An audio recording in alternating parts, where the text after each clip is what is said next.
Hi, I'm Dr. Duke Pesta with the New American Magazine, and we're very pleased to have here today Mrs. Mary Black, who's the Student Development Director for Freedom Project Education. We're going to give you a brief overview on what's going on in the state of Wisconsin with regards to Common Core. We've had some big news. Last week, Governor Scott Walker, after remaining fairly quiet about Common Core for the last year, finally came out and said that Wisconsin can do better than Common Core. This was a huge shot in the arm to anti-Common Core supporters who had been wondering where the governor stood.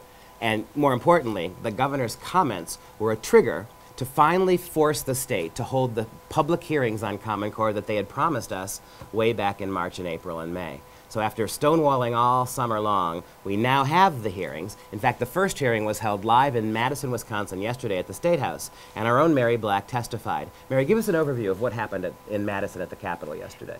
Many people showed up to testify. About half were there in favor of Common Core and about half were in opposition. It was a draw, but what was unmistakable was about the Great Divide. They were either totally for Common Core or totally against it. Very few were in the middle. The superintendents were out in force yesterday, giving a spiel. That's the best description I can say. They even brought in 3 students to testify, and I wanted so much to walk over to the students and say, tell them that they were just much too young to even know education as it once was. And that's problematic. We've seen this on the part of the leftist supporters of Common Core and in other issues as well, like Obamacare, the way they use kids as props, right?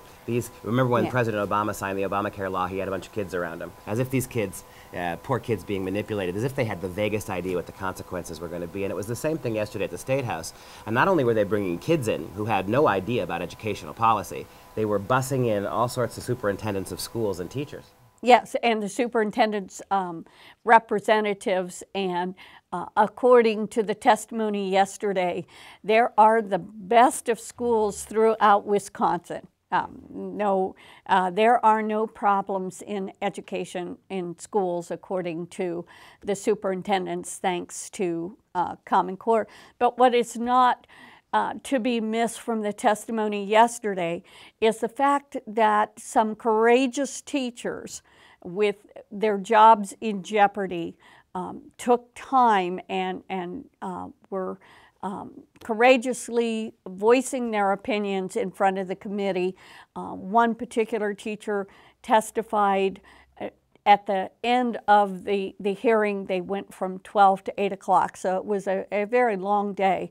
And this teacher was impassioned to do something for her students and was very frazzled and concerned about how her actions would be received by her administration. Yeah, and that's something to keep in mind, too, that all the superintendents and all the DPI, the Department of Instruction in Wisconsin, the Wisconsin Board of Education is 100% behind this.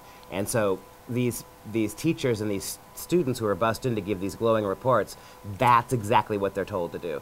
What really impressed us was how many teachers risked things getting up there to tell their story, and were very bold about telling us that this could get me in a lot of trouble. That tells you something in the difference between the two camps.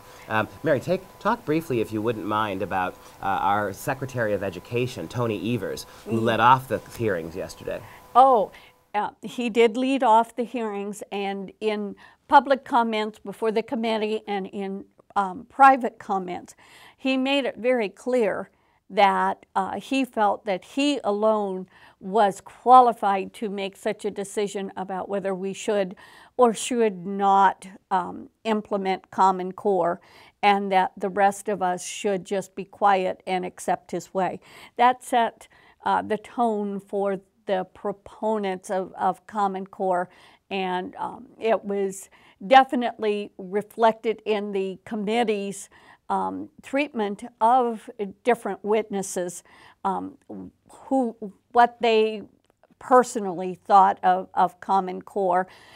At one point, some of the committee members did actually get very rude and had to be reprimanded by the chairman of the committee, Senator Farrell.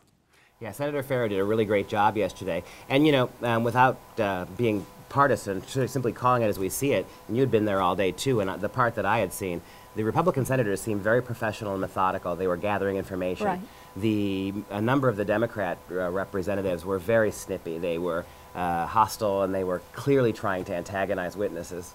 Absolutely. One representative or senator, I'm sorry, I don't remember his name, after listening to a testimony by one of the students that I mentioned, and she ended her testimony by saying, "This is just silly." And this representative or senator replied to her, he said, "Well, I agree with you. This is silly. We've already discussed it. We've decided that we're implementing Common Core, and this is just a show." They discussed it with none of the moms and dads. They didn't discuss it with many of the local teachers. They certainly didn't have any kind of a public referendum on Common Core.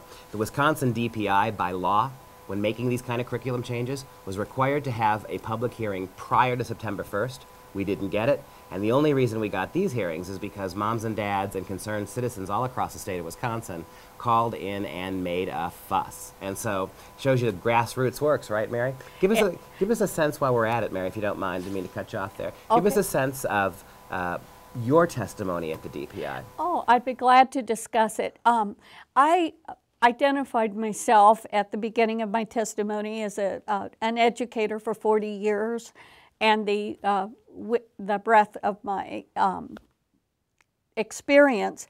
And then I explained to the committee that there were some deep concerns that I had. One was that it hadn't been discussed as it properly should have been.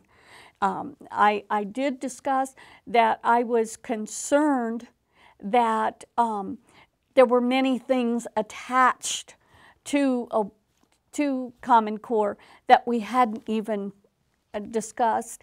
And three was the quality of education that was going to be provided by Common Core. One of the more frustrating aspects of Common Core is how many things it is going to usher in, how many things it paves the way for in terms of government intrusion, in terms of politicized curriculum. And of course, because in the early rollout of this, that's not obvious and apparent yet, because it's just really filtering through the schools, it's hard to talk about that. The pro-Common Core advocates keep saying it won't happen, but that just is a leap that defies logic given what we see of the federal government lately. Yes, and I know that a mention that I made of a document promoting grit, tenacity, and perseverance, and the fact that it is by the written by the Department of Education and has pictures of effective censors. It didn't bring me a reprimand or a further questioning, but it did by a later witness. The good news is that moving forward, we're going to have 3 more hearings in Wisconsin on Common Core over the next 3 weeks. One in Fond du Lac, and I'll be testifying at that one. One in Wausau, and then one in Eau Claire. So if you happen to be anywhere in the state or anywhere near this state, and you'd like to stop by these public hearings and let your voice be heard, especially if you're teachers out there. Teachers are in a bad situation. I know you're getting pressure from your school boards, but if you're a teacher out there and you have the ability to get to one of these hearings and get to the microphone, that carries a lot of weight. It does, and it's very evident that the majority of the committee truly wants to know what Common Core is really doing to the schoolroom. They want facts. They don't want exaggerations. We thank you so much for listening today. Stay strong and recognize that if we're going to beat Common Core, it's going to have to be a grassroots exercise. Don't count on educational administrators. Don't count on your school boards. Got to count on us and keep moving forward. Thank you. Thank you.